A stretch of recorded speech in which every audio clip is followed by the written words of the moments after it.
Good morning. Today I'm going to talk a little bit about how we can deal with the threat which hasn't emerged.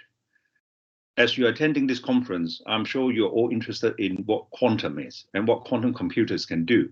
But have you actually considered what it can do in the aftermath when it can crack encryption? Moore's law doesn't apply here because people will say computing power has been doubling every 2 years. That's the classical way. People have been struggling for a long time to get quantum supremacy, and there have been many different approaches. But there has been a number of breakthroughs in the past few years now. So it's no longer a science problem, but an engineering problem. We just do not know when. So what kind of cryptography can it break? Symmetric key cryptography is not a problem. What we have to do is double the key size. Quantum cryptography. In the world, there's a lot of confusion and misunderstanding going on. Quantum cryptography is actually not what we are worried about. If you're talking about quantum key exchange or quantum random number generation, that is not sufficient to counter those quantum attacks. So you need public key cryptography, which is under threat. Right now, the most popular algorithms are RSA and elliptic curve, and they're both vulnerable. So we have been working for a long time now on what to do in coming up with a set of new algorithms in the PQ world for public key cryptography. Okay, let's have a look at the timeline. Sundar Pichai, the Google CEO, he said last year, quantum will crack encryption in a 5 to 10 year time frame. Well, in the community, we all think the Google approach is unlikely to crack encryption. But because Google is in the know, having spent billions of dollars on quantum and having been working with other collaborators as well, they might know something that we don't. So we have a number of threat vectors that we have to consider. Whether people are actually harvesting data today and decrypt later, or whether there will be a working functional computer, but not a commercial one, in the next 2-3 years. So we will actually be entering the initial risk zone.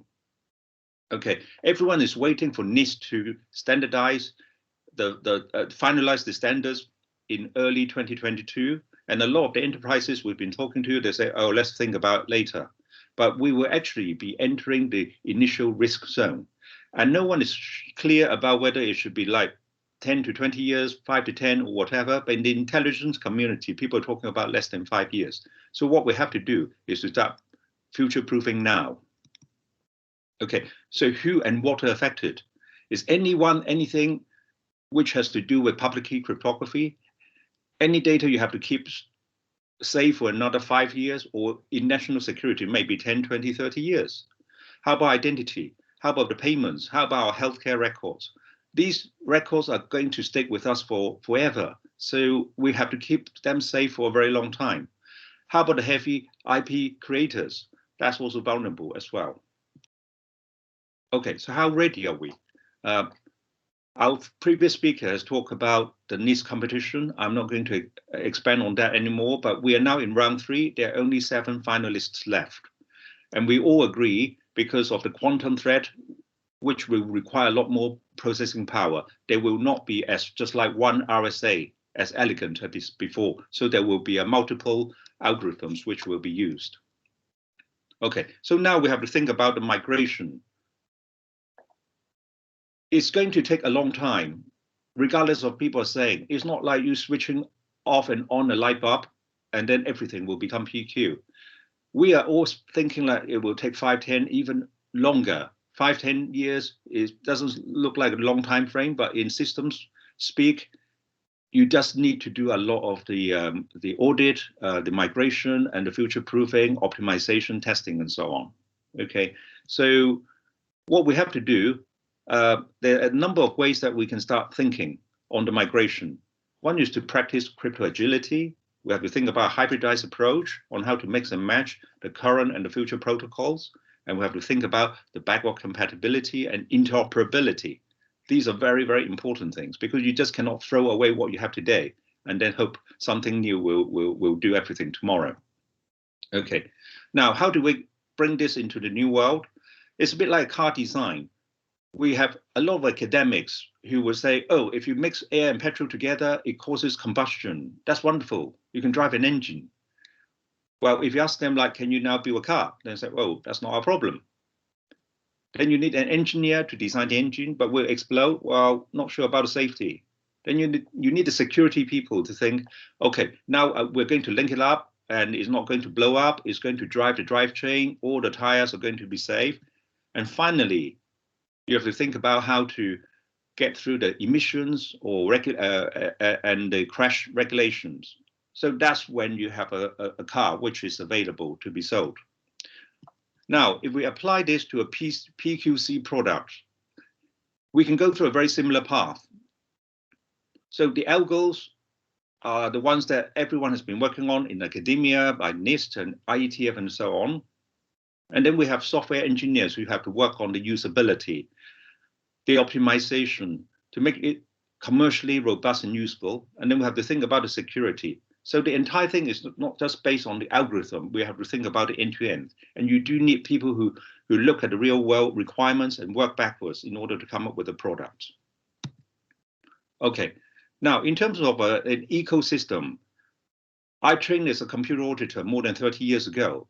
It's actually very simple because in a computer process, nothing is nothing more than input, processing, output.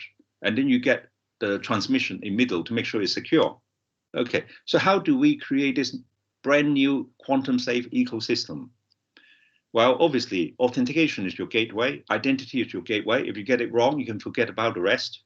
Then you have to think about the VPN, the secure transmission tunnel. After that, you have to think about the workflows, the collaboration, messaging apps, and all these that we use every day. And in parallel, we have to think about the PQ hardware. So this is how I would see an ecosystem is built. Okay, we have to start from somewhere. So let's start with identity. Okay, if you have to build a normal identity platform today or select a supplier to provide an identity solution for you today, you have to consider the everyday real world problems like data breaches, privacy. Is it GDPR compliant? Do we have a master key problem that someone within the supplier or within your organization can just open everything? And then we have to think about the integration, how difficult it is to integrate. Now, after you have done all of that, all of a sudden you have to think about a quantum threat, because if you are now trying to integrate a brand new ID platform, you have to throw it away within 2 years and start again. So if we stick with the quantum timelines, we really have to start doing it from now. And we don't have to wait until NIST has standardized its final candidates, because it will still take time for them to write up all the papers, all the specification for us to use. So we have no time to lose. Okay. Post-Quantum, as a company, we have got an identity solution under the brand Nomidio. I'm just giving you this as an example. You will see this as, a little bit like registration, onboarding, using your face or voice biometrics and so on. What is the big deal? Because the front end looks exactly like other suppliers are doing, or even the applications that you're building in-house. But behind it, we have to consider where public key cryptography is used. So in our instance, we designed the entire thing, the architecture, everything from the ground up. We know exactly where all these microservices modules are talking to each other. So we know where PQC is used, and we know where the JSON web tokens are used, which will need to be PQ'd as well. So for us, if we want to switch over to the NIST standard, it will be a matter of hours, a few days of testing, and then we will become quantum safe. So our platform right now is already quantum ready, that we can put in the hybrid solution, but we can even put in the final standard from NIST. So this one, no one has to change anymore. Now, what's next? Why don't we look at the transmission? Because data transmission is very important, because right now we already know some nation states are already doing this harvest now and decrypt later type thinking and approach. So this is why sometimes we see unusual internet traffic movements, and they get diverted to somewhere for an hour or two, and then they come back on. So that's something we have to think about seriously. Okay, especially before COVID, We were all relying on our employers to do the edge security, firewall, antivirus, whatever. But now, and the future, now we're in COVID. Most of us are working from home now or remotely. So we're both employees and employers, customers, end users, all using most likely the same laptop. And no banks in the world are going to go to each employee's house and to future-proof what you have. So there has been an explosion for a secure VPN.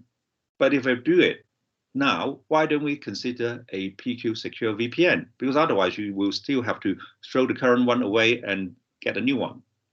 Okay, so there are a number of weak points in this VPN connectivity. This is what we have today. And all of that will be broken in the PQ world. So we all have to think about whether it's a software solution or we need to have a hardware solution there. Okay, now what should I do now? Before I even think about software or applications, you have to start doing an inventory audit fairly soon. This is not Y2K, because Y2K had a definite deadline but unknown impact, and it turned out that it was pretty trivial. Y2K is entirely different. We're not sure about when it's coming in, whether it's 3, 5, 10 years, but when it comes in, the impact is 100% and it's immediate and irreversible.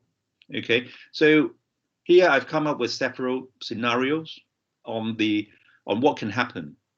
All the internet and communications traffic can be cracked. The healthcare, our highly personal data, our health conditions, whatever can be stolen and reused. Payment platforms and wallets can be hacked. So that's a problem. And cryptocurrency values, most of them are using elliptic curve today. So we will have a problem with the signing. Once the trust in the signature is gone, the value will drop to 0 immediately. And I'm not even scaremongering here, because if you speak to any learned cryptographers, they will share the same view. Okay, so who are we? Who are Post-Quantum? This is our management team. The company was founded by the three of us, myself, CJ, and Martin Tomlinson, a long time ago. And prior to that, we were involved in a venture called TRL, and it was the only top secret grade hardware crypto supplier to the British government and to NATO as well. So we do know something about data security, and it has been our vision to protect the world in the PQ world once quantum computers come in. And we're supported by a very able team of both financial services and cybersecurity people.